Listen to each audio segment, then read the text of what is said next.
It's that time to put forth the rhythm and the rhyme. It's September 1st, 2021. It's 9 p.m. in the East.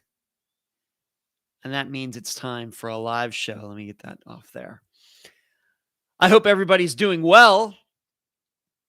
I've actually been sitting here just looking at a couple things with the camera already working, but it wasn't live yet. So I got to type in a few things there. Before we got started, just wanted to remind everybody to give a thumbs up. I'll get into that a little bit more, but I know people, when they first come in here, they kind of read what everybody else has written already. And so I thought it might be helpful. I'll just write that in there before I even go live with the program. But it's good to see all of you. We'll wait for everybody to kind of jump in. I know it usually takes a couple minutes. A lot of people, of course, viewers who are here every week, know, of course, that the live show is coming, but maybe it's not in the forefront of their minds. And then they get that alert. Oh, yeah, live show. Look at the time. It's 9 p.m. Eastern. And at least in the United States, I got to tune in. And so that takes a little time to happen, depending on where they are, what they're doing, what kind of device they are using, and everything else.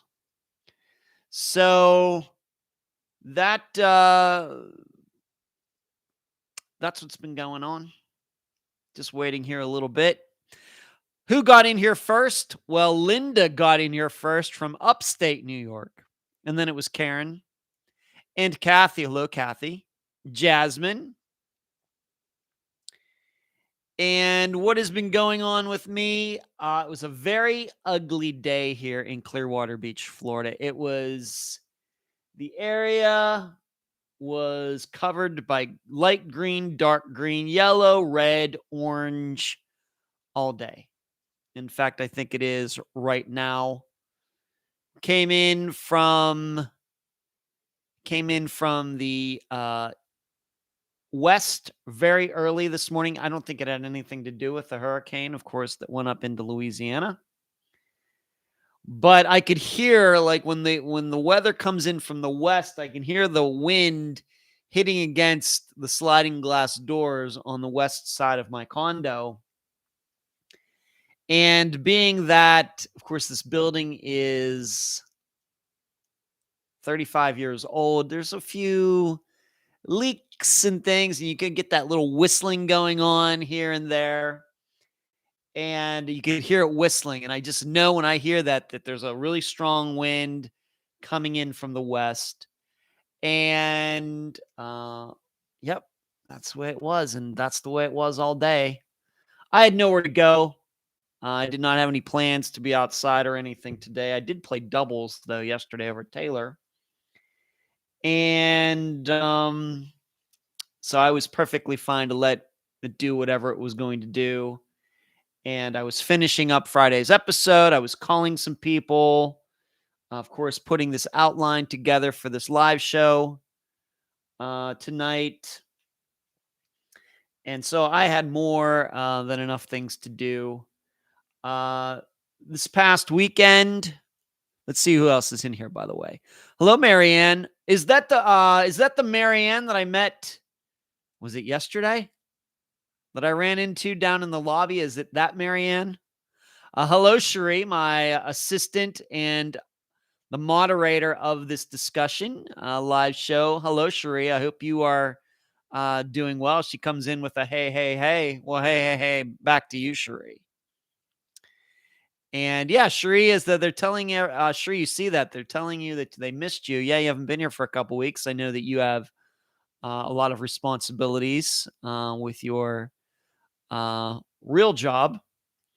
And so we understand once in a while that Cherie is going to miss some live shows. And Darlene with Darlyne, that's tricky. I have a good friend of mine, Darlene from Las Vegas, but she spells it the more traditional way, Darlene. Hello, Darlene. Hi, Ed. Glad to see you. You're so good at your job. Well, thanks, Darlene. Thanks. After 225 episodes, or at least disappearances and all the other episodes, I hope I'm going to get good at it one day. If that is Marianne, hello, neighbor. Hello, neighbor. That's kind of funny. Marianne, I'm going to tell that story here in a bit. Hello, LaFord. What's going on with you? And Sheree says, I only missed 1 week, Ed. Okay. Well, it seemed longer, Sheree. It seemed longer. And I think that's probably a good thing that it seemed longer. So hello to everybody. Thanks for everybody tuning in. This, I think I've mentioned this. The traditionally, and I know this after 5 years, we're going to celebrate 5 years of the program this Friday, that, August into early September is traditionally a slow time for true crime programs and their audiences, mainly because of the demographic.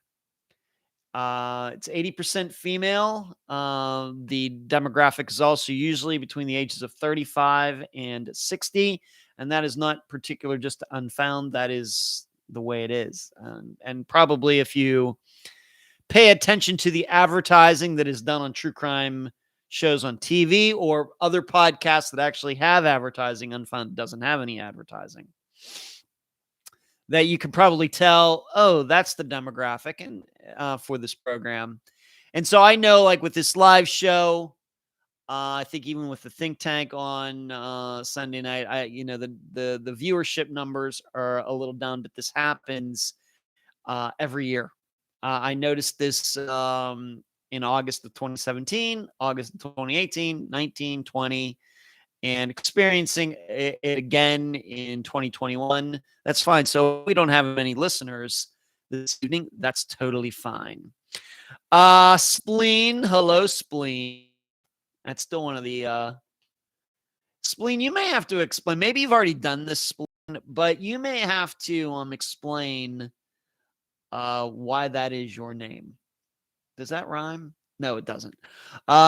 Maybe you just want to give us, the rest of us, a little rundown of why you've picked that name as your screen name here. I think we'll probably all be very interested in that. Hello, Alice. Good to see you. And Screaming, what's up? So probably not, the numbers probably won't be as high as usual for viewership, but that's fine. I got a very nice agenda typed out for all of us tonight. And Sheree says, oh, okay, well, I'm just telling you the truth, Sheree. It seems like it had been a while since you had joined us for the live show. Probably, I have to admit that I'm probably also thinking about the think tank, but once again, you have your own things to do. Spleen says, I had my spleen ruptured during an assault. Oh my gosh, Spleen. But I lived. I didn't even need it removed. And that's, oh my gosh. Well, Spleen, we're happy you're here. Not just in this show tonight, but we're happy that you are still here alive on this earth after an assault in which your spleen got ruptured. Oh my gosh. Okay. Well, thank you for sharing, Spleen. I didn't know that my question would go in that direction. This past weekend, played a little disc golf over at Taylor, and I played better than I did at that tournament a couple weeks ago in Orlando.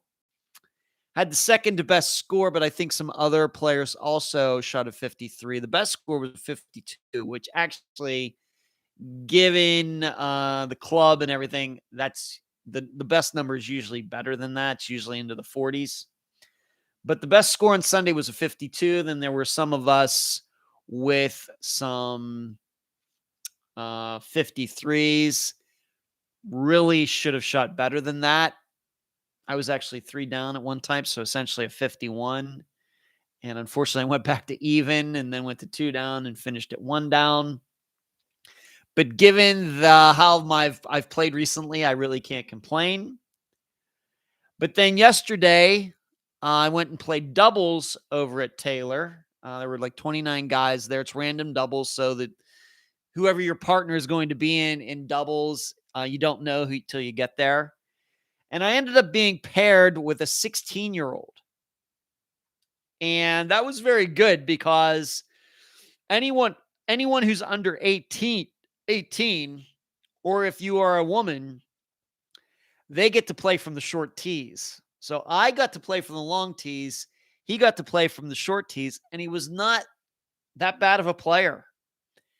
And so out of 29, well, I guess it would be 15 doubles pairs or groups, we came in third. We tied for third. We went to a playoff, won the playoff, and came in third. So out of 15 teams, we came in third, and that was pretty good. We shot 6 down at Taylor.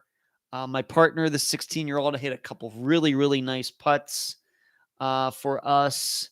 And I didn't know the kid until that time. I kind of knew about him because I've seen him over there. He sometimes gets discs out of the water and things, but this is the first time I had a chance to talk to him.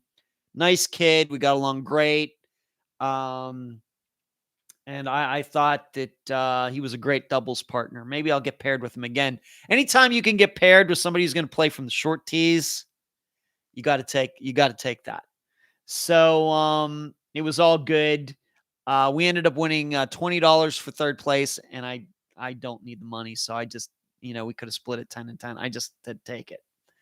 So I'm sure he was happy about that. So we played well. I thought I played well. He played well, and we came in third, and that was all good. Spleen says, thank you. Screaming says, please remember to hit the thumbs up button. Yes, I'll say that now. Even though I typed that right there at the top. If you are watching this live show, whether actually live or in the replay, as many people do, you should know that the number of people who watch this afterwards is more than the people who actually watch it while it's happening. It's certainly true. That's fine. But if you're watching, either way, please give this video a thumbs up. My hair's kind of getting in my way here. And that helps us with the algorithms on YouTube. And if you are not yet a subscriber to this channel, please hit the subscribe button. It's a red button. And then right next to it, you will see a little button that looks like a bell. Press that one. Press the bell as well. That rhymes. And then you will get alerted when we upload new videos to YouTube, whether it's an Unfound Now, like I did this past weekend, and I'm going to talk about that a little bit more this evening, or sometimes I do map analysis. These live shows, when they go live, you get alerted to them. So make sure if you subscribe that you hit the bell button, and then it will send you a message through your phone, email, whatever, that the Unfound Podcast Channel is doing something or has done something. Alice says, all thumbed up here. I love that. Thumbed up. Yeah, get thumbed up. Get thumbed up.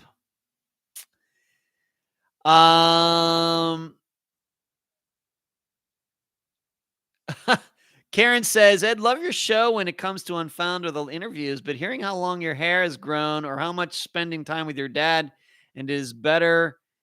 Shorter time is boring. Karen, love your show when it comes to Unfound in the interviews, but hearing how long your hair has grown or how much spending time with your dad and is better. Shorter time is boring. Maybe that there's a couple words missing in there, Karen, or something. But hearing how long your hair has grown or how much time with your dad and is better, shorter time is boring. Shorter time is boring. I'm not sure what you're saying there, Karen. I don't. Maybe you need to rephrase that or something. Alice says, Shri, that's a good name. That's a good name. Yeah. Alice. Okay. Other than that, what's going on? Been cooking using the George Foreman grill that I got is getting a lot of work. It is not being ignored. In fact, I would say of the days that I've had it, it's only not been used maybe a couple days so far. Mainly some steaks, some ribeye steaks, and other than that, chicken breasts. In fact, I had one this evening. It was absolutely awesome. And having some vegetables, just they're frozen. You throw them in the microwave in the bag for like 5 minutes and they're cooked.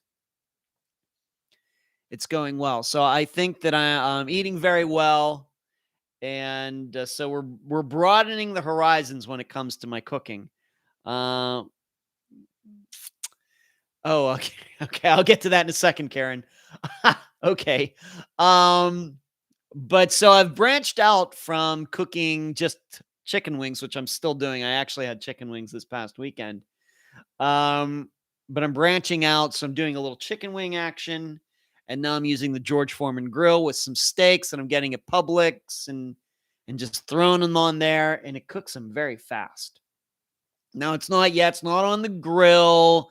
And I don't have any special recipes. People can get very obsessed with how they, cook a steak and whatever else. Not me. That it can go on the George Foreman grill. I can get it to like that medium rare area fairly quickly. That's all I'm looking for. And then to put in the vegetables about the same time and it all finishes around the same time onto the plate. That's what I'm talking about. So that's going very, very well. So I'd like to think that my eating habits are getting even a little better than they have been. But moving on to the next topic, as far as things I've been doing, I know many of you follow me on my private Facebook page where I hardly ever talk about Unfound.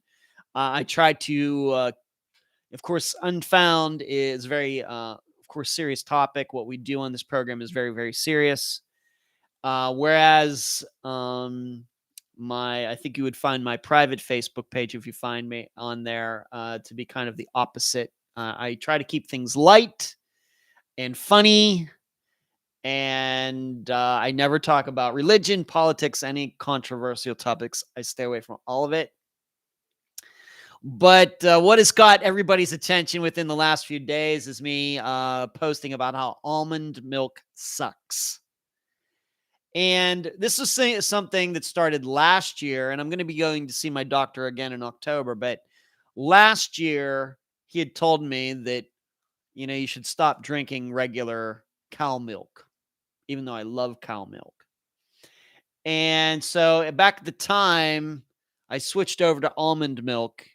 And I think I posted at one point, almond milk. What is almond milk? It tastes like it is one molecule away from water.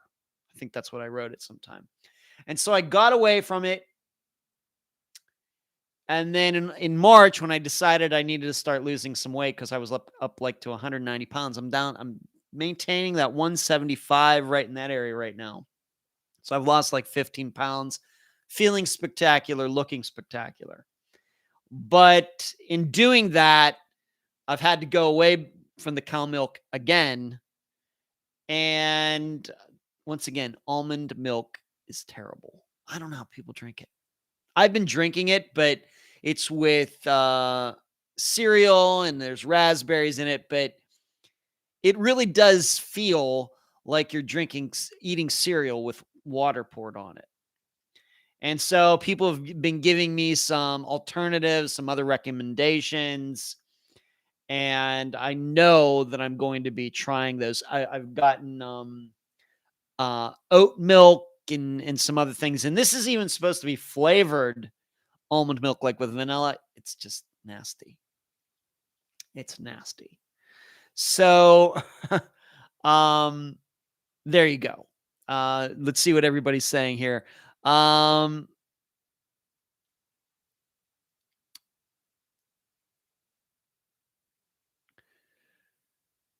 sorry, but that guy that did the Unfound Now is boring. Unfound Now? I do Unfound Now, Alice. What are you talking about? Terrence says, shorter time with your dad, you seemed relieved. That's what you're talking about, Karen. I love my dad.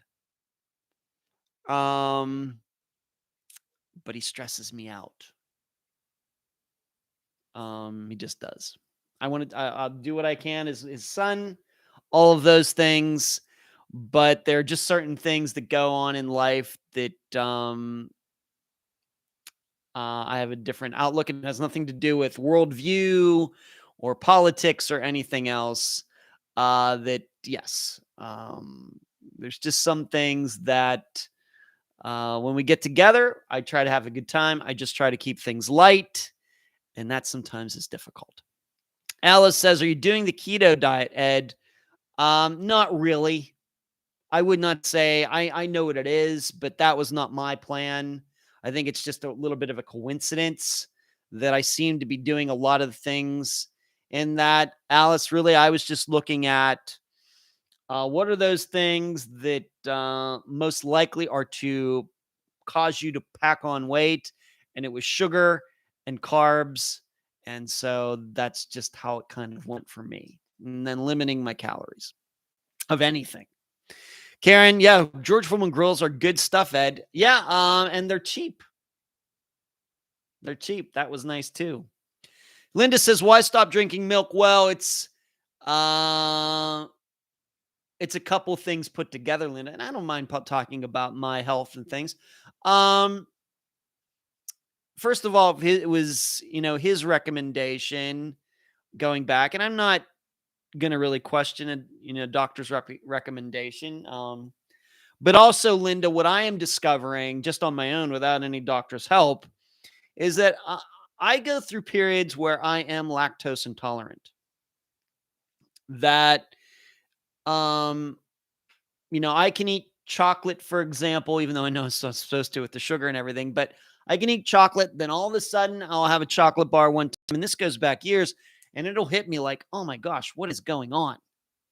And then it'll go back to, and the next time we'll be going back to normal. I've felt this starting to happen more and, more and more and more. And so that's really one of the main reasons. So I really have to watch, Linda. I have to watch, of course, cheese. Of course, I'm not going to be eating ice cream these days anyway. There's just things that I have to stay away from that. And lactose intolerance kind of runs in my family. So I'm trying to find ways to get around that. The problem is I love cereal. I know it has carbs in it, but I try to limit it. But I do love a good bowl of cereal with some raspberries on there, with some good milk on them. I'm like Jerry Seinfeld. Jerry Seinfeld is a crazy cereal eater. I'm like him. I love eating cereal as long as it's not the really sugary stuff.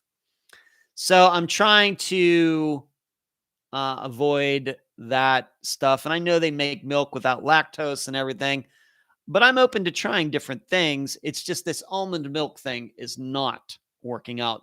Not eating carbs, not eating sugar, that has surely worked out, and it really hasn't even been that difficult for me. The almond milk thing is tough. Sheree says, "I agree with you, doctor. A doctor, cow milk is for cows." It is, Sheree.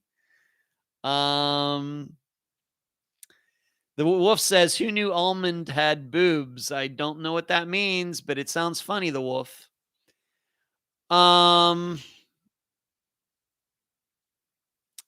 Puma says, "Try the almond coconut milk blend. Good stuff. Cow milk has so much sugar in it. I guess it could." Linda, my daughter, loves oat milk. She says it's very creamy. I'll try it. It's on my agenda for next time I go shopping. Oat milk. I've gotten that from quite a few people. And I know I think you follow me on Linda on Facebook too. So maybe you were one of the ones that recommended it there as well. Alice says, "Ed, no, not you. There was a guy who did Unfound on the Ground. I'm sorry I got that goofed up. Your op is awesome as always." Well, I appreciate the input, Alice, about Unfound on the Ground. Screaming, "I recently did very low sugar, low carb, and no alcohol for 3 weeks, and I lost 5 pounds and felt great. Going to do it again for a week from now." Keep doing it, Screaming. That's really what I'm doing. Coconut milk ice cream. Milk ice cream, delicious. Cherie talking about Eric. Jasmine, yeah, I'm lactose too. I can't drink milk either. Kathy says we inherit so many things. Yeah, hopefully, Kathy, we just inherit the good things, not the bad things. But I think we just have to take all of it together. Spleen says that runs in my family. I can eat a lot of dairy, but then I can have too many servings within like 24-hour period. And if I pair it with something spicy, it's not good. Yeah, I know the feeling, Spleen. Exactly. Know it. It's, my body is so weird. I can eat chicken wings, which are really technically not that good for you, especially if you fry them like I do. And I can eat them, no problems. But there's certain fruits, milk, things that are allegedly supposed to be healthier for you. Many fruits, I'm allergic to certain fruits, cantaloupes, strawberries, honeydew, that stuff. I'm allergic to that, but I can eat chicken wings with hot sauce on them, no problem. It's just so weird. I can eat like a lot of the junk stuff, goes right through me, no problem. But healthier stuff gives my body issues. I figure it out.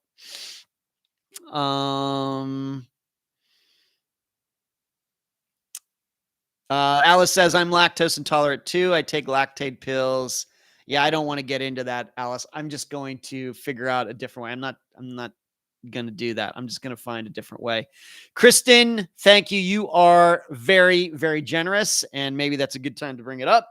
For those of you watching, what Kristen has done has hit the super chat button, and she has monetarily contributed to Unfound tonight during this live show. Kristen, you're very, very, very generous. And thank you for always making time for the live show on Wednesday nights. Thank you. Jill says, if it's from the sea, it doesn't go in me. Jill does not eat fish. I guess no shrimp, no lobster, nothing for Jill. I don't mind seafood. It's just a little more complex to cook. Karen, so good, so nice. Or tasty, good soya products. Yeah, soy products. So, like I said, almond milk, been struggling with it. And I'm looking to move on to something very quick.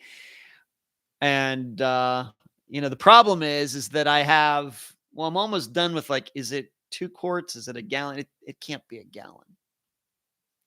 But I have a little bit of that to finish. And I have another container that, that's in there. So I suppose I could just throw it out. But Jill's telling me also about oat. I guess I'm going to have to try this oat thing. I've had so many different people now tell me about it independently that I suppose I may go to the store tomorrow and get some. Spleen says there was a multi-level marketing company years ago that made this powdered potato milk. I think there's a recipe online for it. Not sure it's any good though. Well, the thing is, potatoes have carbs, rice has carbs, Spleen, and I am trying to stay away from them. Although I'm not doing a perfect job, it is somewhat of a priority. So those are some of the things that are going on with me. I don't mind talking about my private life to a point. And obviously, a lot of you have a lot of experience with some of these things. And, I don't, the thing is, I don't know what other podcast hosts do. I know this live show is very rare. I've talked about that before. But also, I don't know how many, all the other hosts are out there. I don't know how much they reveal about their private lives and what they're eating and diets. Maybe they're all just the same as I am. I don't know. But it just seems natural for me to talk about some of these things with all of you, because obviously, as we are finding out, like, for example, tonight, many of you are very knowledgeable in some of these areas, talking about lactose intolerance and cooking and things that not only I find interesting, but I'm sure everybody else who's watching this, maybe they're having lactose intolerance problems. Maybe they're looking to move on from almond milk. And so they're hearing this saying, oh, okay. So I'm hoping other people are getting as much out of it as I am, because it's very, very helpful. Kathy says, Jill, you wouldn't make a very good Filipino. They eat so much from the sea. Alice says, I agree. Almond milk is horrible. Jill, Kathy, I make a terrible Cajun. I'm not much into Cajun food either, just from the taste. There's something about it. Kristen says, you are by far unique, which is appreciated. Kristen, you're very kind. Thank you. So I have a story for you. And I know Marianne's in here. I know she logged in very early, but Marianne, I'm going to tell this story anyway. But as many of you know, I live in this condo building, and I've lived here since May 1st of 2019. It is a really nice place. It is a very nice place. And as I've been also very open that I would not be able to afford here. My dad and we don't necessarily anymore split it 50-50. It's more like 60-40 with me with the 60% right now. But it's a really nice place. I have nothing but good things to say about this complex, the building, the people who take care of it. The only complaint I have about this whole place is the floor in my condo. It's very hard to clean. It has these deep crevices between the tile and everything. It's just a mess. I mean, I try to clean it and everything, but it'd be a lot easier if it was just like hardwood floors or something, or just regular tile. It'd be so much easier than what I have. But what I've decided recently in doing some of the work, and being we still have this COVID thing going on, and I'm really not sure, am I supposed to wear a mask here? Am I expected to wear a mask there or whatever? So I've still been spending a lot of time at home, whereas usually before COVID, I would go out to work on Unfound, go to Starbucks, go here, go there, and just to be out, even though I am kind of a hermit. And so what I've decided is, we have this lobby in this building on the second floor. And I thought, it's really nice down there. They have some really nice couches. It's very nice. It's quiet. It has a really nice feel to it. Every time I'm down there, when I'm going to get my mail, I'm always thinking it has such a nice feel down there. And it's on the second floor, not the first floor. So I thought, you know what? I'm just going to start going down there, sitting there, maybe working on the next script for the next episode, working on the newsletter, which came out today, working on an outline for this live show, maybe listening to a phone call and taking notes, just things I can do, outside of having to be here, of course, any recording or anything like that. So this is a true story, and Marianne will back me up on this. Well, she doesn't know how long I was there, but this is probably maybe the fourth time that I've gone down there in the past maybe 10 days. And I just went down there, and it was during the day. The office manager's office was still open. And I was sitting there just getting into my work. And Marianne, I was not there 2 minutes. And as I told everybody at the time, I was sitting there no longer than 2 minutes. And a woman comes in from the parking lot, and she goes to walk by me, and she looks at me and she goes, "You're the guy that does that podcast." I said, "Yeah, yes, I am." And it was just kind of funny. And Marianne, I really, we had a great conversation. I would say it went for about 10 minutes. And she obviously is a watcher and listener of the program. And I appreciate it. I don't know what kind of coincidence that is, but it was just kind of funny. I was sitting there no longer than 2 minutes. I think she was the first person to come by, and that's what she, was like. She looked at me and kind of did like a little bit of a double take, and I said, "I am," and it was a very funny conversation. And I know that I'm not famous or anything like that, but I have noticed over the last, I would say, starting sometime this year, that more and more people, like when I go play disc golf, it seems that, and it's mostly men, but they more and more, oh, you do that. Oh, yes, I've heard about that. Oh, yeah, I'm listening. I'm listening to your show for the first time. It seems in 2021, this has started to happen where I rarely ever talk about Unfound when I go play disc golf. I have, of course, the hat with the logo on it, but unless somebody really asks, um, I don't bring it up. I mean, we're all there to compete and everything, but I've just noticed that coming up more and more without provocation. I'm just minding my own business, and somebody will say, "Hey, Ed, I started listening to your podcast. You know, you're doing a great job and everything." It's just something that has started happening this year, and in fact, even this earlier this year, there was a girlfriend, or maybe she's a wife, of a guy that was in a group earlier, very early this year, where when she found out who I was, she was like, "Oh, yeah, you're that guy."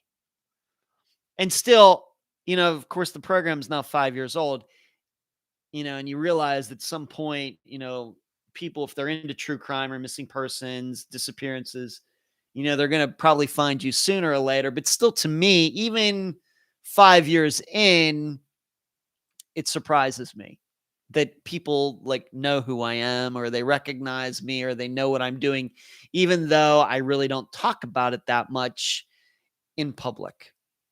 So sitting there and just being there for a couple minutes, and all, the first person that comes by says, "Hey, you're that guy."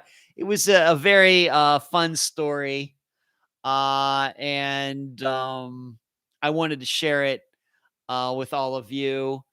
Um, and I think Marianne maybe even knows this. I even know that one of the women, who's one of the building managers here, she of course follows the program, and in fact, she admitted that a while ago, this might have been almost a year ago, that I had gone down to the office for some reason, and I started talking for some reason about what I do. And she goes, "Oh, yeah, I know. I know. Yeah, I was talking to you about you with the realty person who I actually got this condo, who arranged me to live in this condo." She goes, "Oh, yeah, myself and Lenore, we were talking about, we know, I know what you do." It's so weird. It's just weird. I enjoy it. I'm glad people are listening and everything, but it's still a surprise to me. I don't know if I'm being weird about it. I don't know if that's modesty or something. I don't know, but um, it's just a little. It's just every time it happens, it surprises me. When this started happening, maybe a year ago, to this day, it still surprises me. So let's see what everybody here is saying now that I've ended this little bit of a diatribe on this very nice story. Marianne, there you go. She goes, yes, where we live is a nice place. Yeah, she is another resident in this building. Gail says there's corruption in the Bakersfield, California Police Department, and I'm asking you to please check out the Orson and Orrin West case, little boys 3 and 5, who have been missing since December. Gail, somebody sent me something about that very recently. Maybe it was you. I have not had a chance to look at it yet. I am familiar with it, but I have not had a chance to really get into it that much, Gail. And the other thing on top of everything else, that I kind of avoid disappearances of really young children. I'm not saying there isn't the possibility, but I just want you to keep that in mind. But I have been told about it, but I've not really had a chance to really look into it deeply. But I am familiar with what you're talking about. Marianne says where we live is very homey in the lobby. It is. It's really nice down there. It's really nice. Puma says, Ed, read the nutritional label on oat milk. What am I going to find, Puma? Before I read it, what am I going to find? Kathy says, Gail, my friend Delane from Unfound told me about the case a few months ago. I'm in Southern California in Riverside County. Sad case. Wonder what happened to those two little darting boys. Marianne says she enjoyed our chat. I enjoyed it too, Marianne. Yeah, that was fun.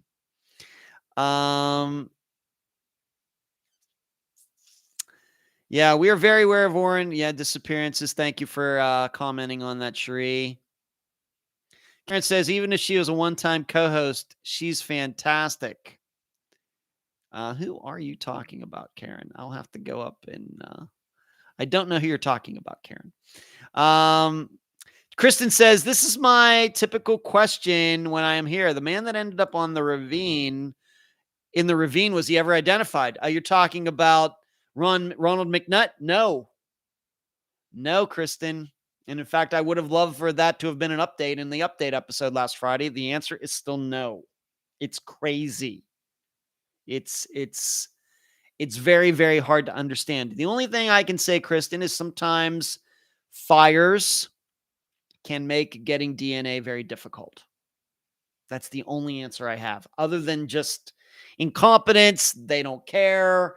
There's some weird backlog. It's too expensive and everything else.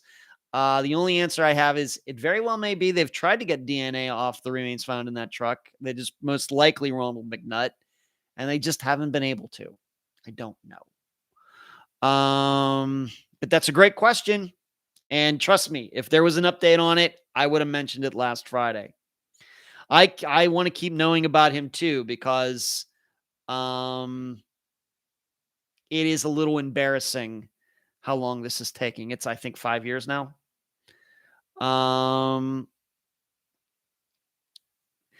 Puma says, for oat milk, seems like a lot of carbs and sugar for 1 cup serving. Puma, I will check that out. Karen NN, I'm not sure who you're talking about, Karen. But so there you go. Everything's good. Got a tournament coming up this weekend in Floral City. I'll be going up there. And just going to be doing an interview for next Friday's episode of this Friday. And got a couple interviews to do this coming Monday. Been talking to a lot of people. Got some phone calls to make tomorrow. So I've been very busy. In addition, maybe let's just get into the items for this episode, this live show episode tonight. Of course, the newsletter came out today. That always adds a layer of complexity at the end of a month, especially if the first of the month is happening right, like if the first of the month's on a Friday. Luckily, this month, the first is a Wednesday, so I didn't find myself having to prepare the episode and write the newsletter and do everything else at the same time, or write the blog or anything. And really what I've started to do with the newsletter is start writing it a couple days before. So on Monday, I wrote about 1,300 words.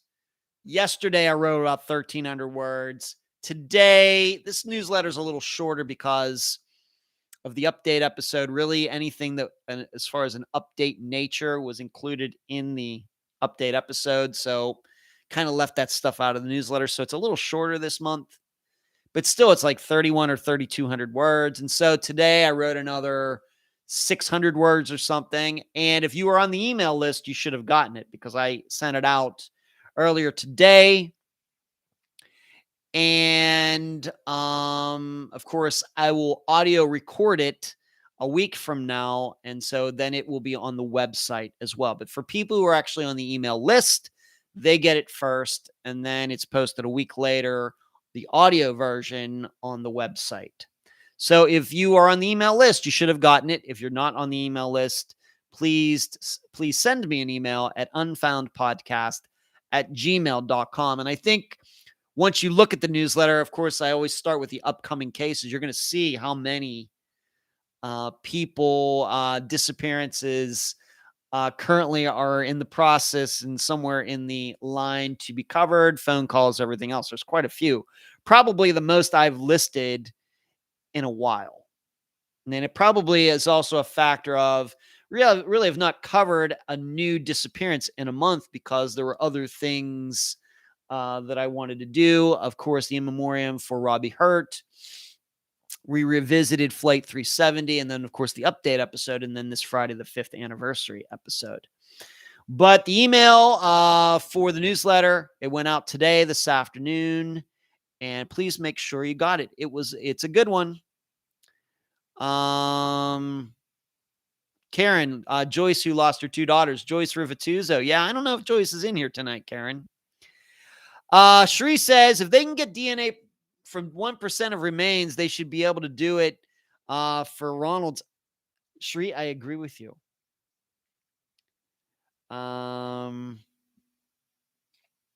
Kristen says, I think I'm going to start inferring it eats at me for some reason. Yeah.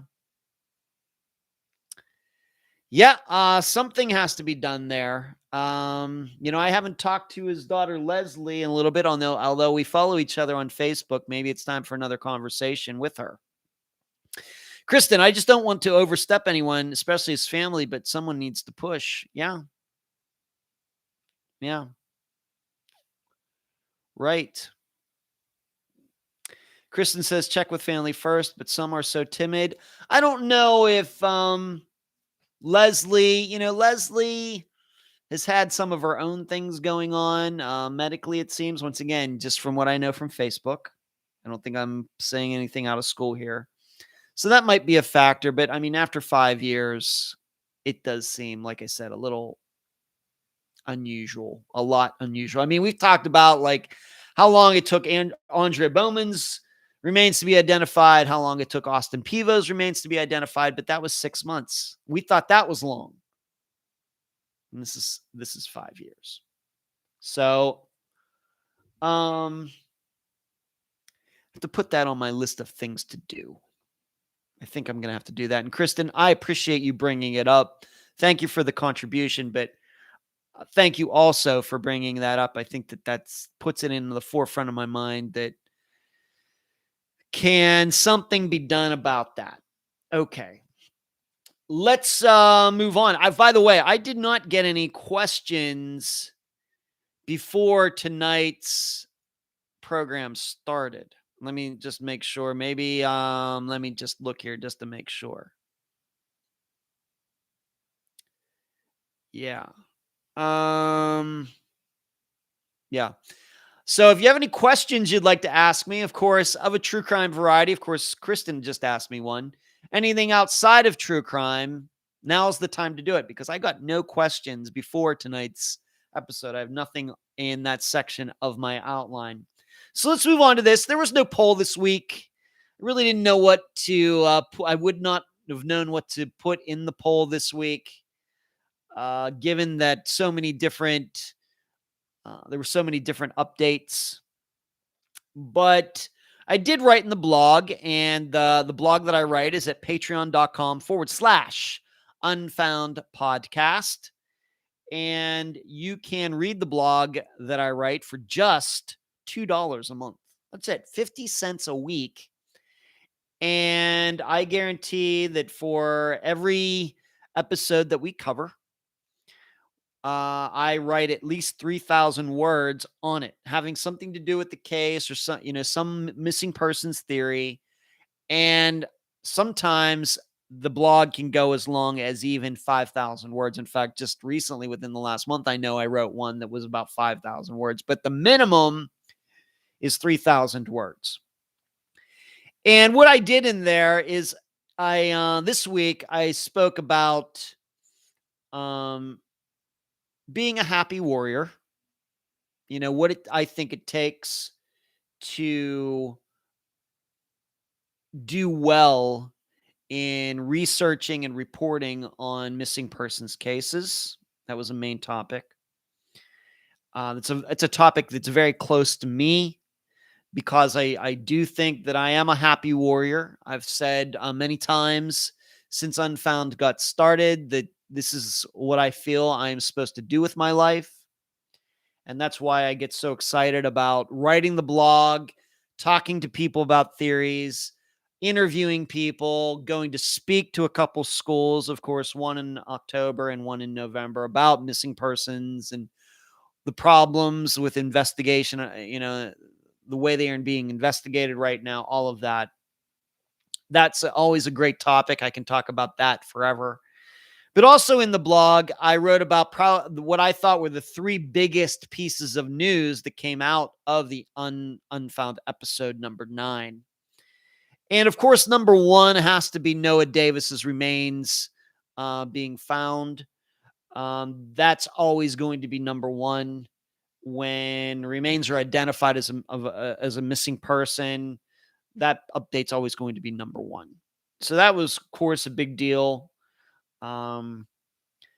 Next, probably the biggest piece of news was a grand jury being convened for the disappearance of Kimberly Raymer. I think that was very surprising, at least it was to me, especially considering that her disappearance is way over 20 years old. And we're not just sure why that happened, what changed, what caused this to happen. I think that was a really big piece of news. Of course, I spoke about it when it happened on here, but for people who don't watch this live show and just rely on the update episodes to get their news, that probably, I'm thinking that was a big piece of news to all of them as well. It's kind of unforeseen. And then probably the other biggest piece of news that came from the update episode, I think, was Pete Petrie committing suicide. And I spoke in that section of the update episode about, what does that mean? What does it mean? So that's what I wrote about this week in the blog. I wrote about being a happy warrior. If you're thinking about maybe starting your own podcast, your own missing persons podcast, of course, I support anybody who wants to do that. There are not enough missing persons podcasts out there. Of course, you're going to do it. You got to do it the right way. And I think everybody knows what I mean by that. But you have to be a happy warrior. You have to get into it knowing that you're probably going to have a lot of failures, but it's the process that you must enjoy. If you're getting into it because just to solve something, then you're probably going to be let down fairly quickly. And so you have to enjoy the process. So please check that out. Patreon.com/Unfound Podcast. And of course, we have the think tank there. If you'd like to step up and start contributing at least the $12 a month level on Patreon, then you get to be part of the think tank, Unfound on the Ground, and other things that are very special to those people because they are at a higher level. But just $2 a month, $5 a month, that's fine too. And as soon as you get access, you'll be able to read blogs that I've written going way back to 2017. So about 4 years of reading you'll automatically have. And like I said, the blogs are at least 3,000 words. So you will have a lot of reading to do. So once again, patreon.com/Unfound Podcast. And let's see what everybody is now saying here. Kathy says Holly Cantrell's in Oklahoma took a couple of years, but not 5 years. Ridiculous. I'm talking about DNA evidence or determining DNA.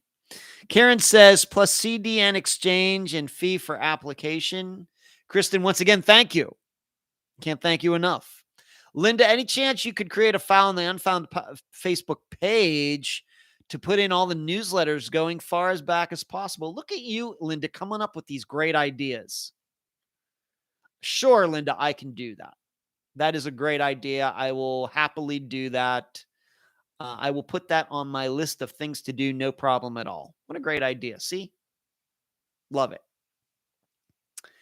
Thank you, Karen. Multiple ways to donate, to donate. Thanks for mentioning PayPal, Super Chat, Patreon. Yeah, paypal.me/Unfound Podcast. If that's a simpler way for you, it would be, that would be great. That would be great. Thank you. Kristen says, my membership keeps getting denied for some reason. You mean a Patreon, Kristen? You'd have to send me an email, Kristen, telling me exactly what is going on, and maybe I will have an answer for you. I don't have, there's Cherise. Great minds think alike, Cherie. If you're having problems, you should always let me know, Kristen, always. Anything, with membership, subscribing, donations, PayPal, Patreon, YouTube, wherever. If you're having a problem somewhere, you'll let me know, and maybe we'll be able to figure it out. Sharon says, I've been waiting for that tonight, / also, I used to get the newsletter. I will send you an email. Well, I don't know why you're not getting it anymore, Sharon. I certainly have not taken anybody off the email list unless I get a response from somebody saying, would you please take me off your email list, which is very, very rare. So, I'm not sure what's going on there, Sharon. Maybe your email parameters have been changed. That happens. It may be going to your spam folder instead of to your regular inbox. But I am making the newsletter the same as I have for the last couple of years using the program MailChimp, which is very easy to use. It's very reputable. A lot of places with newsletters use it, and that's why I'm using it as well. Karen says, can't you set up phone number and we e-transfer? I'm not sure, Karen. Can't you set up phone number? I don't know if I don't want to start giving out my phone number to everybody. That's probably an issue. My phone number can be found out there, but I don't think I want to start blasting it everywhere, or I'll start getting phone calls and I'll have to start blocking. And it's one of those issues, Karen, also that it's one of those things. Once in a while, I will get an email from somebody that will say, hey, I have information on a disappearance that you've covered. Give me your phone number so I can call you about it. And the response I always give is, how about you type what you want to tell me right in here in this email, and then I'll decide whether we need to talk about it on the phone or not. And usually what happens is the person never gets back to me. Very common. So I'm hesitant about giving my phone number out, Karen. Can't you set up phone number and we e-transfer a new phone number? I don't know if I want to get into that. I think we're in enough places, Karen.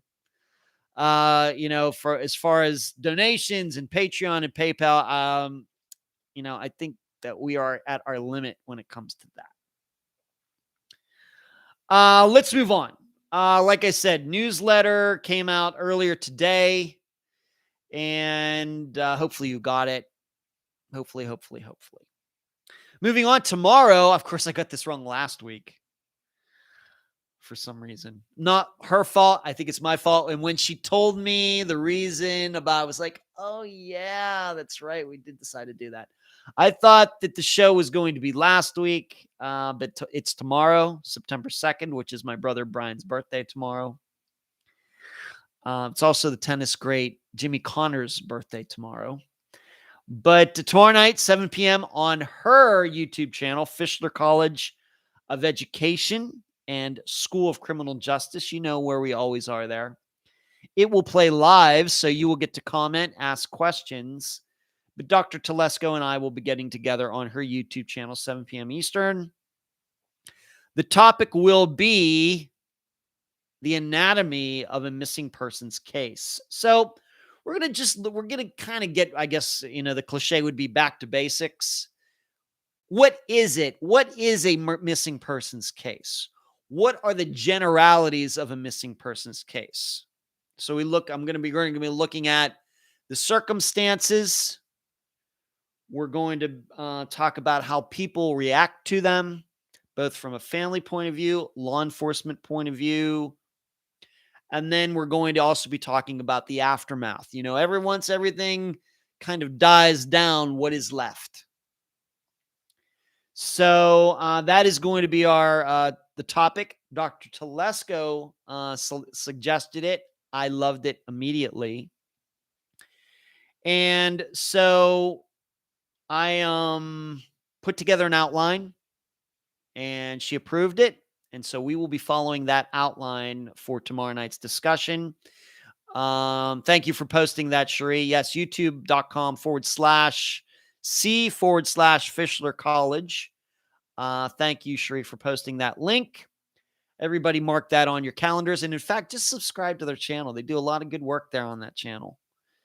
So just subscribe to that one as well, and then you'll know. You'll know. Now this is of course different than what we usually do. We usually talk about a specific disappearance. In fact, the last time Grace and I got together, we talked about the disappearance of Megan Lancaster, but we're going to be doing things a little different. And I think that I'm going to like it. If you've watched these other episodes, it's usually me doing a lot of talking, me going through the circumstances and how Unfound covered the disappearance. And then maybe the last 20, 15 minutes, Dr. Telesco makes some statements, asks me some questions. Of course, her assistants, college students, get to voice their opinions. They ask me some questions. I'm thinking tomorrow night will be a little bit more than of a conversation than those other shows have been. And that's fine by me. And really, this helps because what you'll be hearing tomorrow night is kind of also what I'll be doing as presentations coming up in October and November. Kind of the same thing, a lot of the same thing. So that helps me kind of iron some of these things out and get prepared for the first speaking engagement, which will be at Northwestern State University in Louisiana on October 12th, which is a Tuesday. And I'll be showing up there to talk to 2 classes. And by that time, I will have like a PowerPoint presentation on my computer all set up. And although I have to tell you, honestly, just with a piece of paper, I could probably do it off the top of my head, but I'm not going to do that. But, you know, I do this show every week. I write the blogs. I talk to a lot of people. And you can't help after about 5 years of talking about this to be able to say, well, here's what I want to talk about. And there you go. But I will put together something on my Dell laptop that can be hooked into their computer system. And so there'll be a screen and, you know, and we'll try to make it as 21st century like as possible. So that'll be tomorrow night, 7 p.m. Eastern. You know how much I enjoy getting together with Dr. Telesco. And we've actually been doing this for well over a year now. It's a mind boggler. I just can't believe where the time has gone. So moving on, as I stated, we'll get back to the regular episodes next Friday. I'm not going to give away what disappearance it is right now. I'm going to be doing the interview on Friday evening when I am up in Floral City. But then I'll be doing a couple of. We're going to be having an episode that's going to be coming out in a few weeks. That is going to have 3 interviews. So it's going to be a long episode. You just might as well get ready for it right now. Next week's will be a pretty standard one person interview episode, but it very well could be that a week after that, or maybe 2 weeks after that, that the episode will have 3 separate interviews. So I will have done 3 separate interviews and then put them together, lined them up. And I think that'll be a first. I know that I've interviewed 2 different people. I think that was Angela Green, where I interviewed the cousin and then the daughter of Angela Green. And then I've even done some interviews where 2 people at the same time. But this will be a first where I interview 3 different people.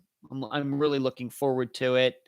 And you will find out what that disappearance is the closer we get to it. But I've been working on talking to a lot of people. Emily, my assistant, Marky Davis has been helping out. Mary Lyall has, I've talked to her a couple times recently. And in fact, somebody, she pointed my way. And then I got to talk to the daughter of a missing woman. So that's surely going to end up being an episode somewhere down the road as well. Let's move on to this. And this was Kathy says Bradley Brooks' 2 sister and girlfriend. That's another one, Kathy. Yes, you're exactly right. Kathy knows. Kathy has a great memory. Yes. I found out this. I just mentioned Marky Davis.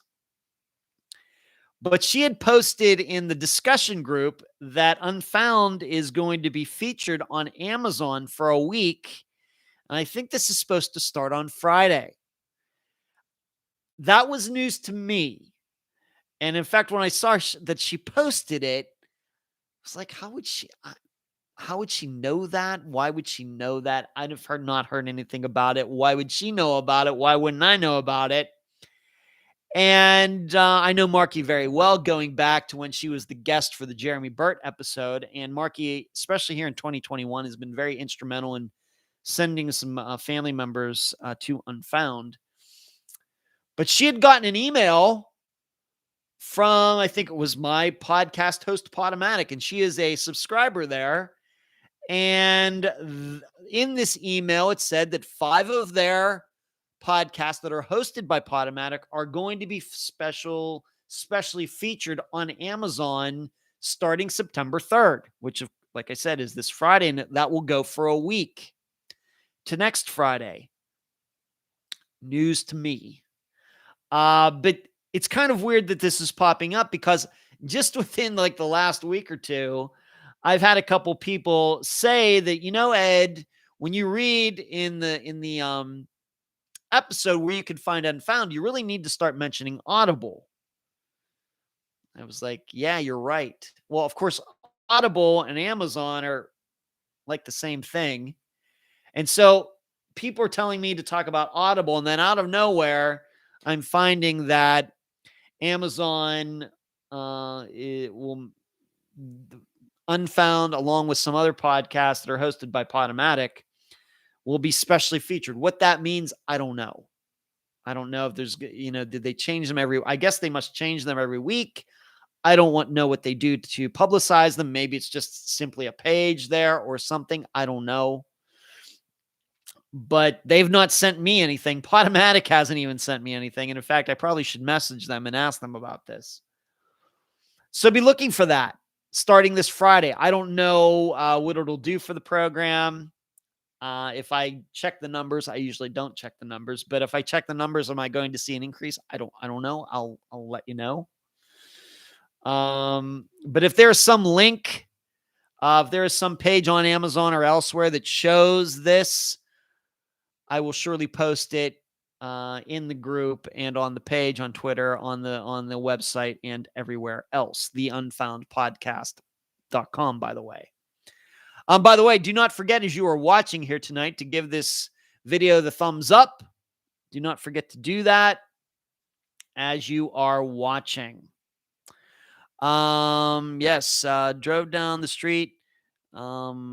Cherie says, drove down the street. Bradley disappeared from last weekend. Yeah, I know, Cherie, you live in the area. Very odd feeling, Cherie. I agree with you. As I've told all of you, at least more than once, that I pass where Kelly Rothwell went missing all the time. It's right down the street. In fact, when I go to buy my Mega Millions and Powerball tickets, that Mobil gas station is almost right across the street from where she was most likely murdered by David Perry. It's almost right across the street. And in fact, I remember mentioning to one of the clerks there about that, and she had no idea that had happened. And then in addition, where her car was found, parked down the street, is almost right next to the post office I use in Indian Rocks Beach. When I send out books to people and other things, that's the post office I use. And her car was found maybe just a couple hundred yards away from there. So, Cherie, yes, it is. It is creepy. It certainly is. Karen says, is it Amazon Prime? Didn't say anything in that email about that, Karen. It's not video. It's just audio. Audible is just Audible. Amazon, this is just going to be audio. They're not going to be doing anything. The only way that there's any video that goes with any of the audio episodes is here on the YouTube channel. That's it. So this will have to be something they're just going to feature Unfound the podcast with just the audio, and we'll see what happens. I have to admit, I'm as interested as probably as many of you are to see what's going on with this, because I have no idea. Like I said, I'm finding this out from Marky, who, although she certainly helps with the program, um, she's helped supported the program in many, many ways. She does not have access to the Podomatic accounts or upload any of the podcasts or anything else. So that she got that email, I think she got it just because she is a subscriber to Unfound on Podomatic, which means anybody who is a subscriber to Unfound on Podomatic should have gotten the email as well. So there's that. But yeah, Unfound will be featured on Amazon starting this Friday. The other 4 podcasts that were mentioned in the email I don't think are true crime. They're different things. I don't think, maybe one of them is a true crime podcast, but the other 3 are not. But like I said, when I found out more about it, maybe tomorrow, or I get a link or something, I will try to blast it out wherever it is. Kathy says, my niece only lives about 3 miles away from the Fairmont in San Francisco. Yeah, Cameron Remmer. Maybe even we might even include Jackson Miller in there too as well, Kathy. Okay, moving on. Probably Spleen, thank you. You're very, you are cool, Spleen. That you got to tell us how you came up with the name Spleen Girl and being very, transparent and forward with that. We appreciate that. And we appreciate that you're still around. And thank you for donating to the program tonight. Thank you very much. Now, I've been holding off on this, and my assistants, or at least I don't know how many of my assistants are watching tonight. They are not required to, but of course, Cherie is here, and she already knows about this. I've been holding off talking about this until right now, and I think I can talk about this, although this may be the last time that I'm allowed to talk about this. I got an email yesterday from the district attorney who is responsible for the prosecution of Steve Pankey in Greeley, Colorado, yesterday. His name is Michael Rourke, Rourke. Maybe if some of you have been following, the progression of Steve toward a trial situation. Maybe you've seen a video with Michael Rourke speaking. Maybe you've seen pictures of him. Maybe you've seen him quoted. Well, I got an email from him. I don't know if he necessarily wrote it, but it was from his office. It was from his email account. And he would like to talk to me about the interview that I did with Steve. It's coming up on 2 years. It's going to be 2 years in October. And so he would like to talk to me about that interview. And so I called the office first thing today. Of course, that's in Colorado. Here I am in the Eastern time zone. So I called somewhere around 11 a.m., left a message, and then I guess his assistant got back to me. And we talked just for a few minutes, but I have a meeting with him on the phone, of course, next Tuesday morning. And I'm telling you now, because it very well may be that after I have this conversation, that I will never be able to talk about this again until the trial's over. There was nothing in the email that he sent me that said I could not tell anybody this. But I'm pretty sure that whatever goes on in this discussion next Tuesday will be confidential.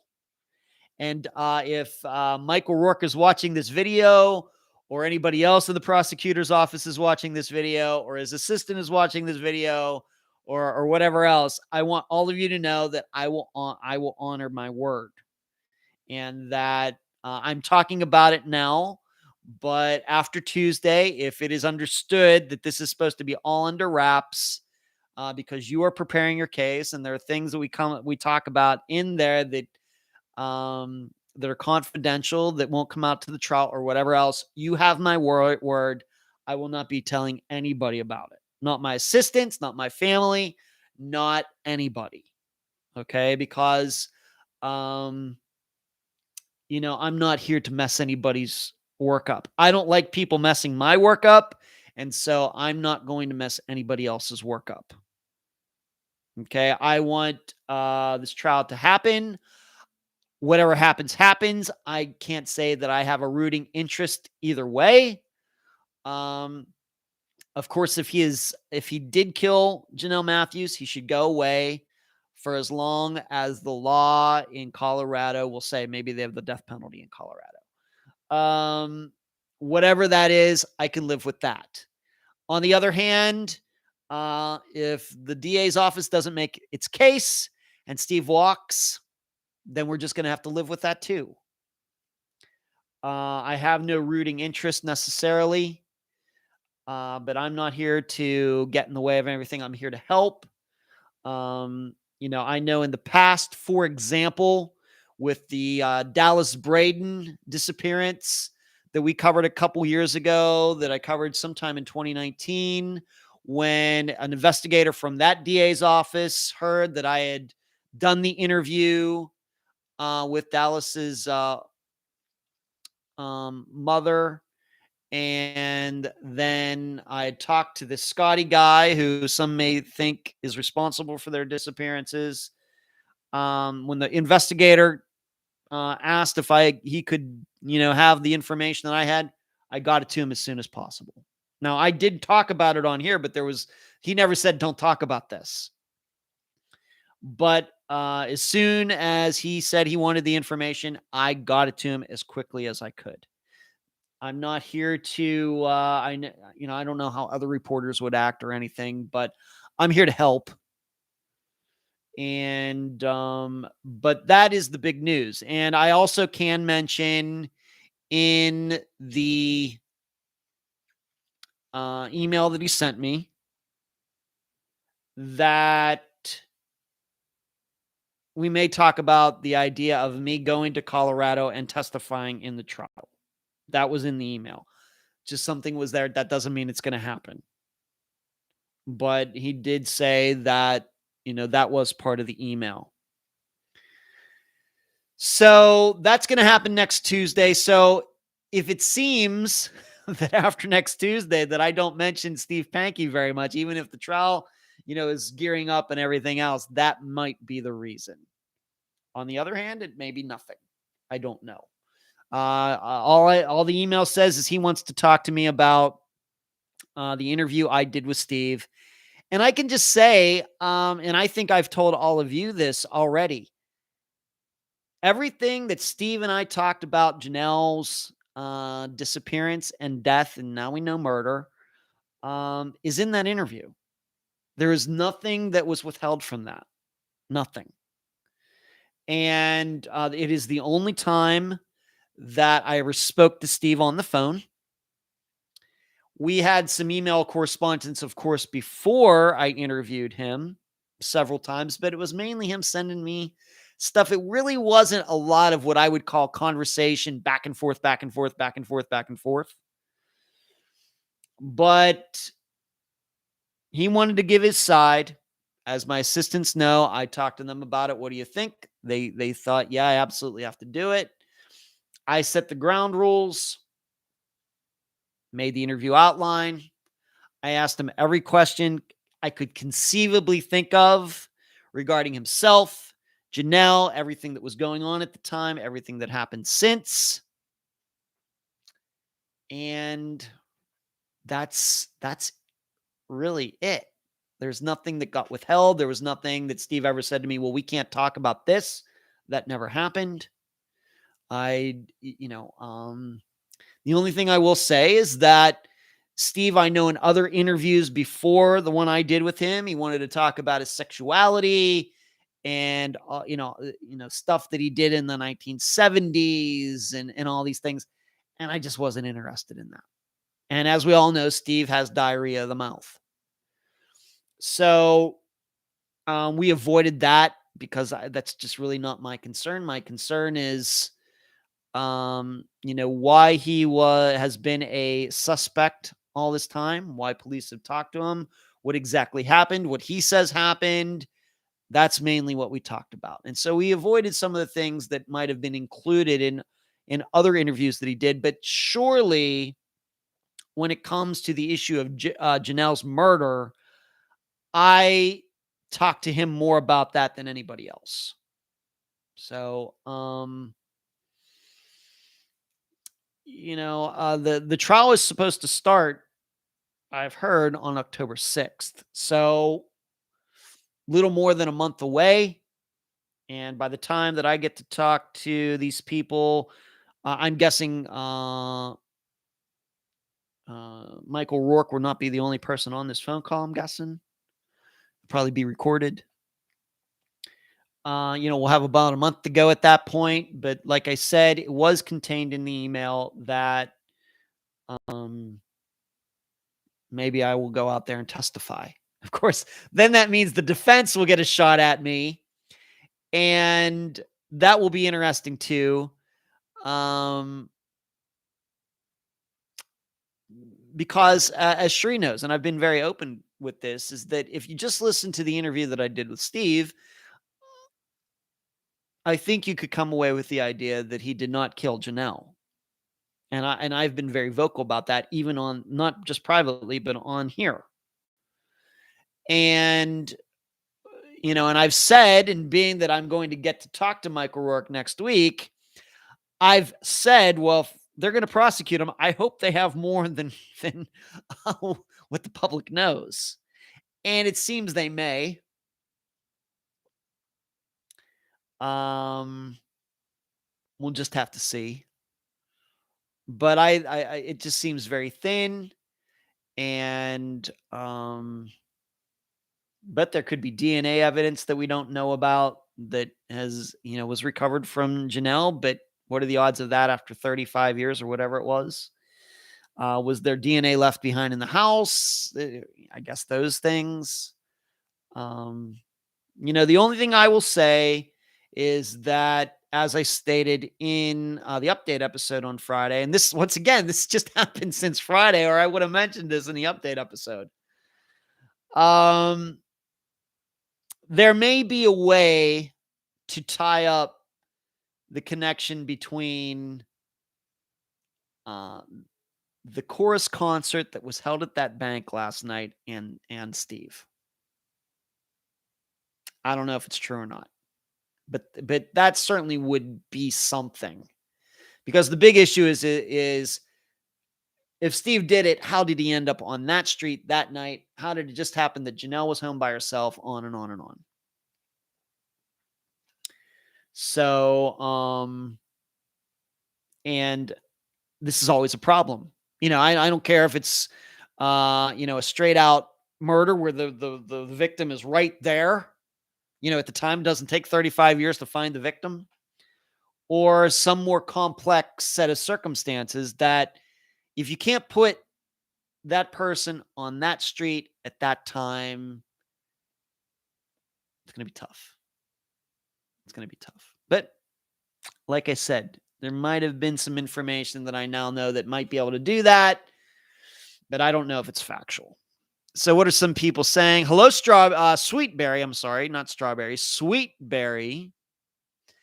Shree says, I saw the defense is going with Asperger's as a defense. I'm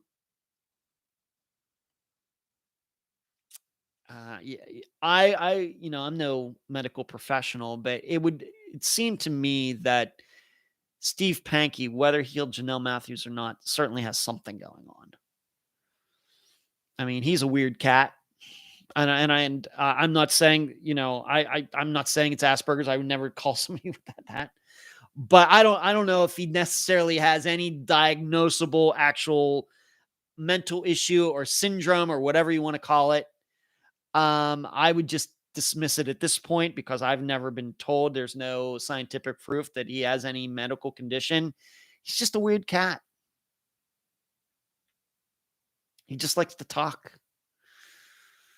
And what I keep thinking of is a murder that took place in California many years ago, in which a security guard, because he was kind of the same way, police thought he did it, and they would call him in. Well, what do you think happened? They had him on video, and he basically talked himself into a murder conviction. And then finally, after several years, he had got a good attorney, and they figured out that he didn't do it.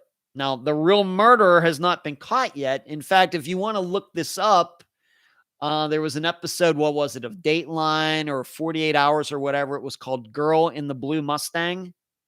Look that up. See if you can find it on YouTube or something, where this security guard at this parking lot was eventually charged with her murder. She was murdered in the parking lot. He was charged with it, was convicted, even though he didn't have a murder weapon. There were all these things that didn't make sense to try to connect him to this murder. They ended up convicting him. And it was basically because he talked himself into it. They started asking, well, if you would have done this, what would you have done? And he thought he was helping, and little did he know he was sealing his own fate. And then finally, like 10 years later, he was let out. I forget his name right off the top of my head. So I can't ignore that might be that kind of situation. Is Steve Pankey, has he basically talked himself into a murder charge just because he can't shut up and that he's actually innocent? It's something that goes through my mind quite a bit. Sheree says, make sure to tell them what the think tank thinks. Sheree, I'm going to. I don't know if it's going to come up. But I will surely tell them that I surely want Michael Rourke and whoever else is on that phone call to know that from what I know about it, there's reasons to believe Steve didn't do this. I will also tell them that my assistants and then a small group of people that I talk to every Sunday evenings regarding all the disappearances we cover feel the exact opposite. I will surely, Sheree, you have my word. I will do that. I'm just going to give it to them straight. Of course they know more than we do, but I will tell them that for sure. Kathy, Sheree, did Asperger's cause him to do some other terrible things around that time? Ludicrous. Linda, doesn't he have knowledge about something that was never released? Linda, that did come out, something about footprints or that they were raked or something, but he claims that back at the time in 1985, when he was first questioned, somebody brought it up. He claims he did not bring that up first. One of the police officers back in 1985 or whenever brought it up. So I don't know. Sheree says the defense does have an alternative suspect. Dixon, it is a thin case. I agree, and I think Steve absolutely could be autistic, but I still believe the evidence points to Steve as being the killer. Screaming, once again, reminding everybody to give us the thumbs up. Thank you for that. Once again, thumbs up for everybody for this video. Sheree says it's so weak. Replying to Kathy. Kathy says, Sheree, no other guilty party, not just my opinion. Kathy says, I saw that show. You mean the girl in the blue Mustang? Kathy, I think, back in the day, I used to watch, as you know, these days, I hardly watch any of them unless like Unfound was ripped off back in March. I watched that one. Otherwise, I don't watch too many of those shows anymore. But back in the day, I used to watch all of them. And that was really one that caught my eye, and I kept my eye on it afterwards. And I followed it right to the end, to when he got out of jail. And I remember thinking back at the time when they did the episode that this just wasn't right. It just wasn't. And I guess I ended up being correct. So it sticks with me to this day in how I look at disappearances, for sure. No doubt about it. LaFord also says she knows the case that I'm talking about. Yeah, it was in California.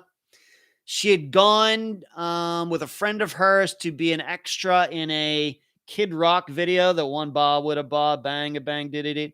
That video. And then when they came back, she got dropped off. She was in her car and she got shot in her car. just left there. And they wanted to pin it on the security guard that was supposed to be watching. And it kind of makes sense. I mean, who else would be there? It's just be her and the security guard. But then they figured out there were people in another car who had criminal records that were hanging out there, probably doing drugs. And they just got totally ignored they just got ignored by prosecutors. Look that one up.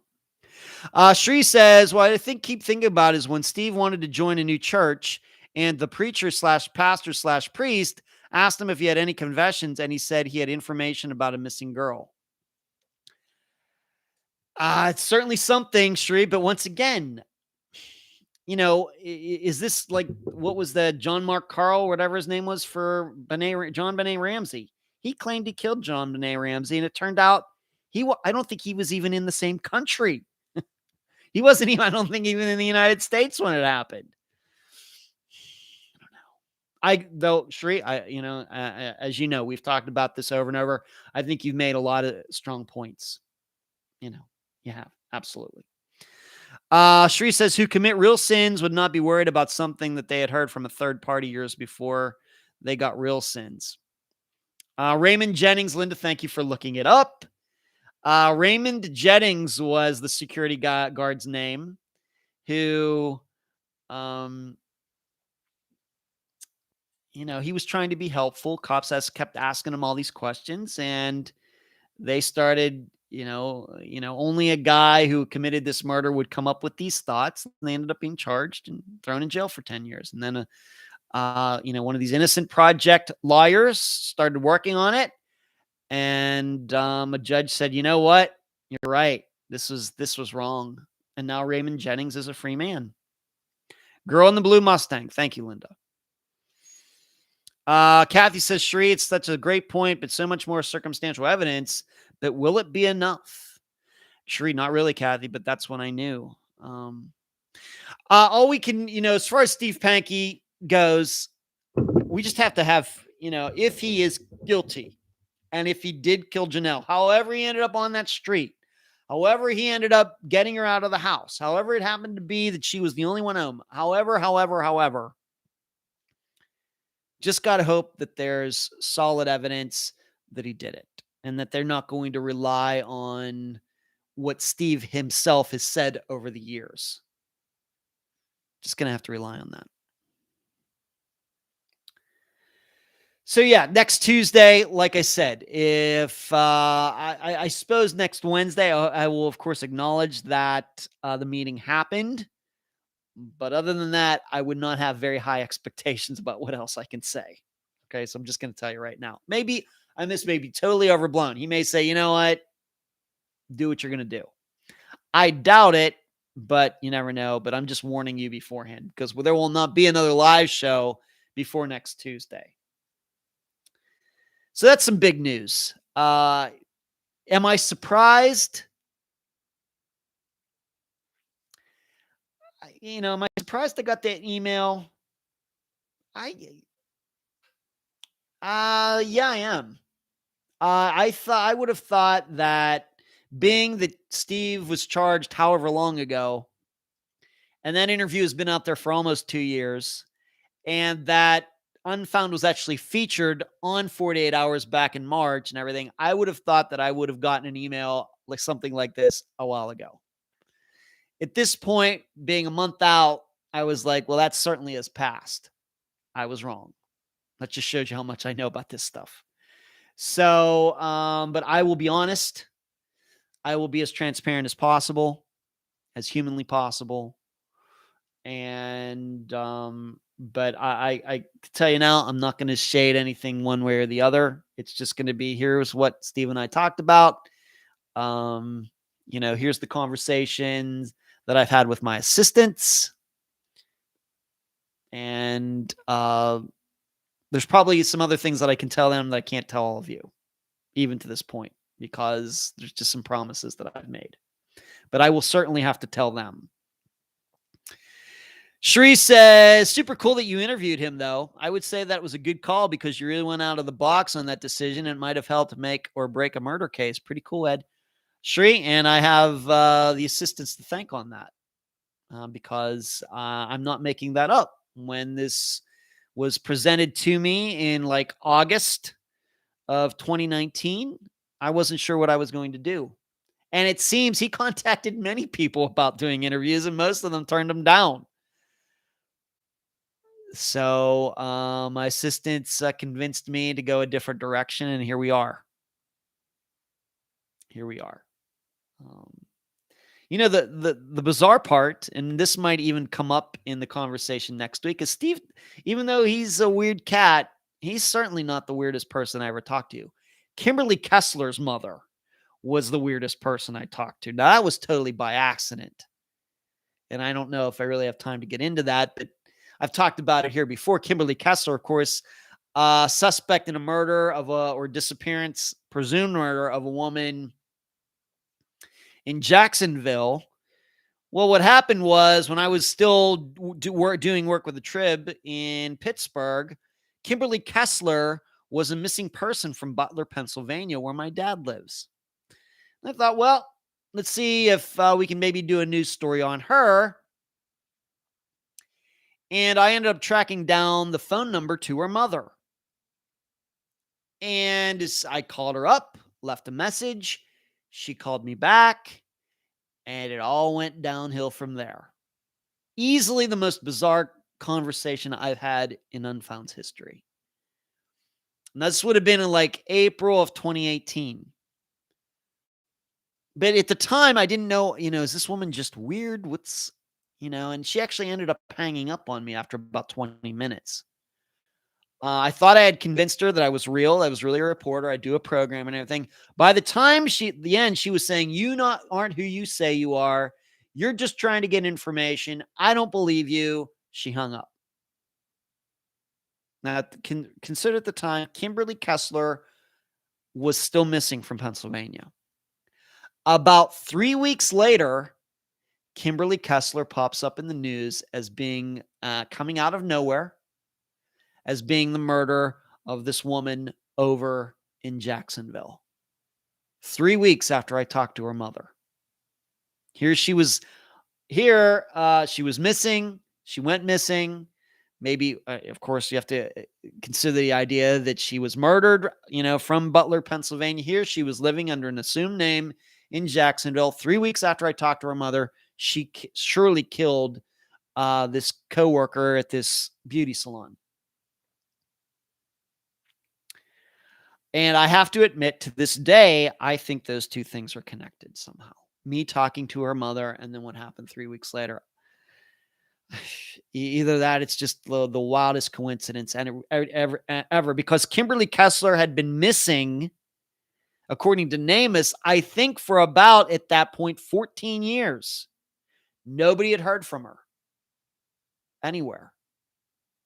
I talked to her mother. 3 weeks later, she pops out of nowhere as a murder suspect. Still can't believe it. I'm telling you this. This has been since over 3 years since this happened. I still can't believe that just happened. Now, in that situation, you should know when this all happened, I ended up calling, I forget whether it was the Jacksonville Police Department, whatever police department it was responsible to investigate this murder, we know it's a murder, disappearance on Kimberly Kessler and everything. I contacted them. They never got back to me.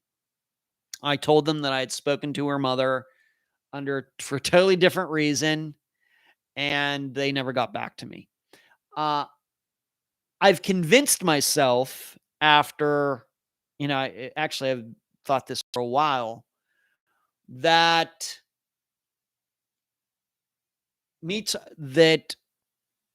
I'm under the impression that her mother knew exactly where her daughter was. And because Kimberly Kessler had warrants out of Pennsylvania, she was a very bad person in Pennsylvania. She didn't murder anybody to our knowledge, but she had gotten in a lot of trouble in Pennsylvania. And so we now realize she was on the lam. She was running from the law in Pennsylvania. And so when I called up, even though I was being truthful, and I really just believed she was a missing person like any other, it's obvious now that the mother eventually decided that I was some sort of police officer or private investigator, somebody that was trying to track Kimberly down because she had broken the law in Pennsylvania. I think she thought that I was somebody who I wasn't. And I've convinced myself that after that phone call, she called Kimberly. Somebody called me asking, what could have happened to you? Where are you? Asking me a lot of questions. And you know what? They may be on trail. And I just, and I'm wondering if Kimberly Kessler killed that woman. Once again, she's not been found, but Kimberly, I think, has been charged with murder of this woman, even though the remains have not been found. Did Kimberly kill this woman as a way to maybe steal her identity, or she was attempting to steal this woman's identity to become a new person and even disappear again, maybe, go to Texas or wherever. And in the process of doing that, something happened and she had to kill this woman. This goes through my head all the time because I just can't ignore the idea. I talked to her mother. 3 weeks later, she's popping out of nowhere after 14 years and is murdering somebody. Sheree says, all of us are technically a jury of Steve's peers, and it's pretty divided. Probably something that the bench should be considering as well, just my opinion. I think it is divided, Sheree. I think that's a good way to put it. Linda says, in the link, she looks crazy, must run in the family. I know. Is Kimberly crazy, or is she just crazy like a fox? You can't be too crazy to stay missing for 14 years where people are looking for you. Screaming says, that is a wild story, Ed, about Kimberly. You just never know when these kinds of things are going to happen, Screaming. You just never know. Little did I know when I found that phone number for her mother and called it, where that would all go. Never, ever could have suspected it. Linda says, is that phone call with Kimberly's mother available to listen to? Is it? I don't think, Linda, I don't think I recorded it.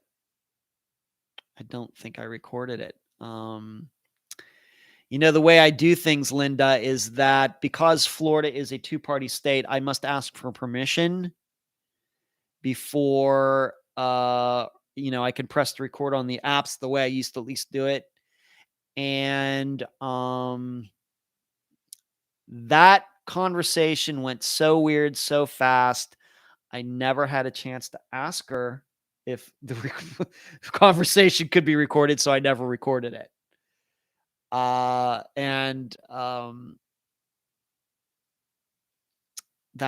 the way I remember it. I also have to admit, Linda, that some of these old phone calls that I had from a few years ago, they may be long gone. I had a hard drive that went bad, computer that died, and I lost things on that. I just don't think I recorded it.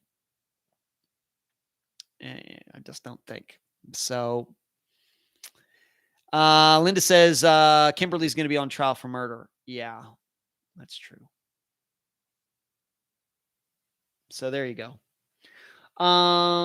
Yeah, that would certainly be one for the ages, Linda, if I had that recording, but I'm 99.9% sure that I don't. And it's just not her. Like I said, I lost some of those calls going back to 2017 because I had some hard, computer issues and things. And really, once I record the phone call and take the notes, I don't do much with those phone calls ever again because I'm always afraid, if somebody steals the computer and things. So I make sure to get rid of them.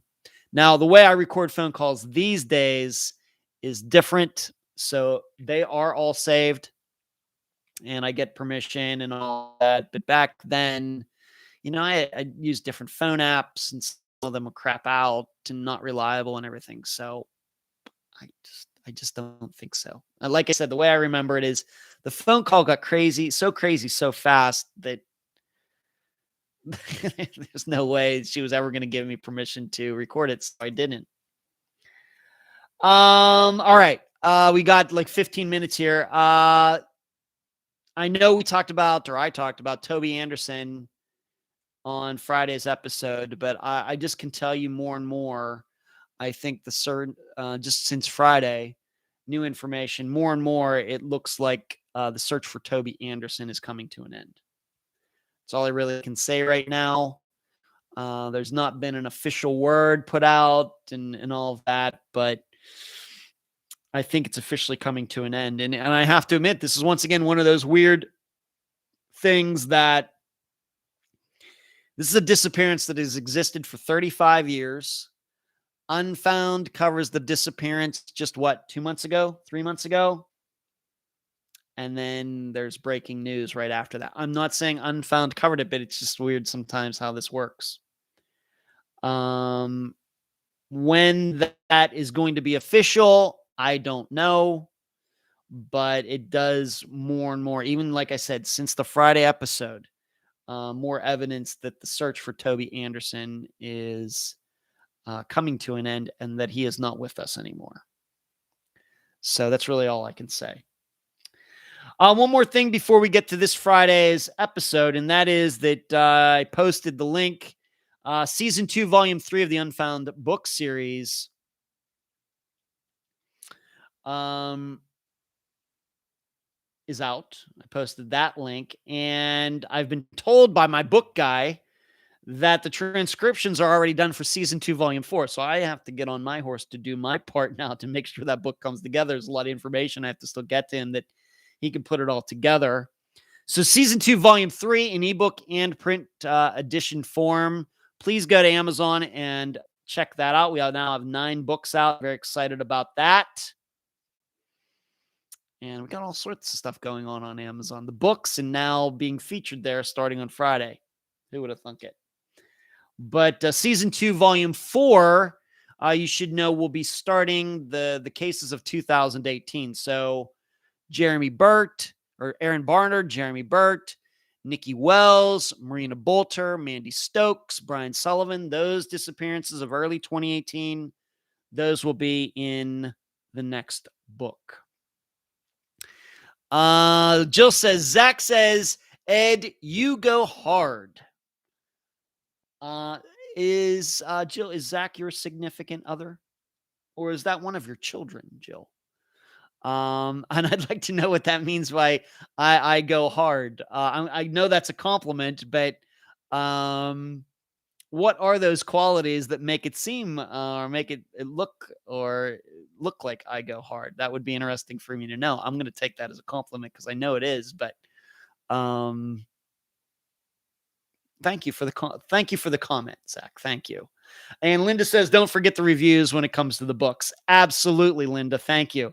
It's weird, Linda, that you bring that up because there are certain catchphrases that I use that just have become a thing that people do repeat back to me or whatever, like / somebody already earlier in the program brought that up. How I say / patreon.com / Unfound Podcast. I don't think that's an original way that I do that. I actually think that I got that from Dennis Miller, of course, former SNL comedian, on there. But he used to have a radio show. And when he would be talking about where to go on his website for stuff like merchandise or whatever he was doing, I think he would do it that way. He would be like, dennismiller.com / and I think I subconsciously just picked it up from that. I think so. That is not an original. Even when like Shree posts at the end of every live show, keep your head on a swivel. That's also not an original from myself. That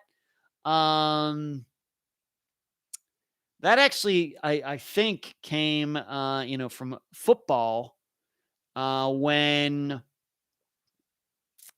you're out in the open field, keep your head on a swivel so you don't get hit blindsided or something like that. I think that's where keep your head on a swivel. So always be looking around, know where everybody is. And so you can, of course, apply that to your personal safety when you're out in a parking lot, in a grocery store, walking into your house. Keep your head on a swivel. And so also with the do not forget the reviews. That also, Linda, I have to say, is not an original. That comes from somewhere that some other person who I know writes books or had books, says it that way or something. And then once again, I think it's just something I picked up on. I think you'll probably find that a lot of things that I say and do, although they may sound original and stuff, they aren't. There's something that I've picked up from somewhere and I've taken for my own. Jill says, yes, he's the husband. I was listening earlier and came back. He's really engaged. Okay. Well, Zach, thank you for watching. I want you to know, I think very highly of your wife, Jill. She's been very helpful. I've gotten to speak to her a couple times about mental health issues regarding some of these disappearances that we've covered, and she's been very helpful. I cannot thank her enough, and I think Jill knows that, and so I think very highly of her. I want you to know that, Zach. Let's move on to Cherie says, oh my God, I temporarily forgot about Dennis Miller. Yeah, he hasn't really been out there that much, Cherie. He doesn't do a lot of stuff, in public or anything anymore. At least that's my perception.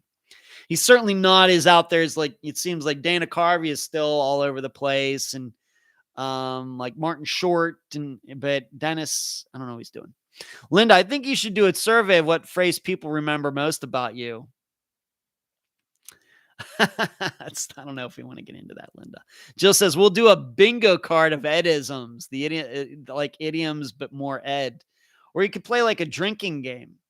When I say a certain something, then you have to drink. I'm not a drinker, so good luck with that. Let's move on to this Friday's episode. For many of you, you know that the beginning of September is a very special time for Unfound, because 5 years ago, the first Friday of September of 2016 is when the first episode came out. Although the first interview, of course, was done in August.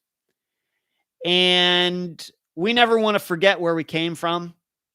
I never want to forget where I came from. I never want to forget starting this program and how awkward it was and how badly I did some things and how bad the reviews were and 1-star reviews on iTunes and everything else. All true. Didn't know where it was going. But here we are 5 years later, and I'm here to tell you nobody is more surprised than I am. So I never want to forget where Unfound started, and it started on the first Friday of September of 2016. And so we're going to remember that episode by replaying at least the interview part of it. And as you know, every year, it is the interview that I did with Mary Lyall regarding the disappearance of her daughter, Susie. And I don't think that could be more fitting because of Mary Lyall's stature in the missing persons community, the way what she's done over the last 23 years, getting some laws passed, Susie's Law, etc., everything that she's done on a state level in New York and then on a national level. I continue to have a very close relationship with her. In fact, I just spoke to her last week. And so I think it makes all the sense in the world to continue to play that first interview that I ever did. And that was with her. Who would know that 5 years later, this would all be what it is. But as you also know, that when I play that interview, at the end of that interview, I always try to put something new after commentary, looking back. And so for this Friday, because the question continues to still come up, I'm going to examine the idea that Israel Keyes caused the disappearance of Susie Lyall. As I've said many times, I do not believe that he did so. but I will try to look at it and in the most unbiased way this Friday. And so I will list a list of pros, of cons, and I will comment on each of them in trying to see how much sense does it make that Israel Keys could be responsible for Susie's disappearance. Because I'm telling you, the question has been sent to me more than I would have ever predicted. And I've talked about it here, but now we're going to go as in depth as I ever care to go regarding this theory. So, and I really don't even theorize. I just give you the pros and cons the way I see it. What I think I know about Susie's disappearance, what I think I know about Israel Keys and what he did and the people that he murdered and his modus operandi and everything else. And I just give you the pros and cons. In the end, of course, it's still up for you to decide. But that's what you will hear after the interview, the 2016 interview that I did with Mary Lyall. That will be this episode this Friday. And the next Friday, we'll get back to what we would call the regular episodes with a new disappearance being featured. Linda says, I still wonder about Susie's boyfriend's father. Linda, you are not alone. Robert says, hi, Ed, from Warren, Ohio. Robert, I've been to Warren, Ohio many times. My sister lives in Canfield. Unfortunately, you're getting in here a little late, Robert, because we're going to be signing off here in a few moments, but thank you for joining in. Jill, I've wasted more time on Israel Keys than I would like to state. Jill, I think that you are in a very large group with that comment. I can tell you that I've not spent much time on it at all. I know who Israel Keys is. I did do a little bit of reading up on him within the last week, just to familiarize myself with everything he did and allegedly did and what he said he did and everything.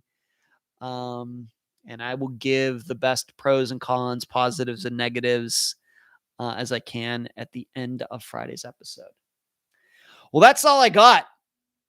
That's all I have for tonight. Great show, as I told you it would be.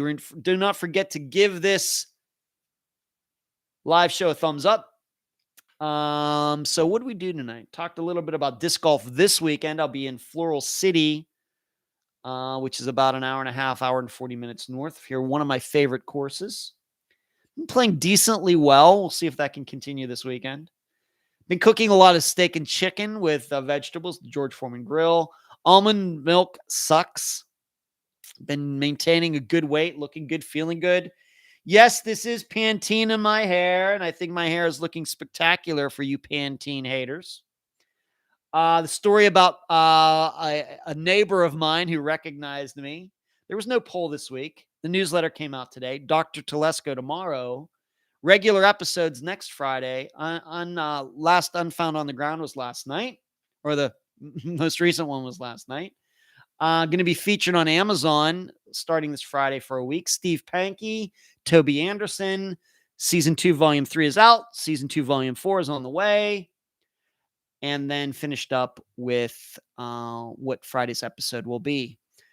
Thank you, Kathy. Looking forward to Friday's episode. Linda, thank you. Everyone, thank you. Kristen and Spleen Girl, thank you for the contributions through Super Chat tonight.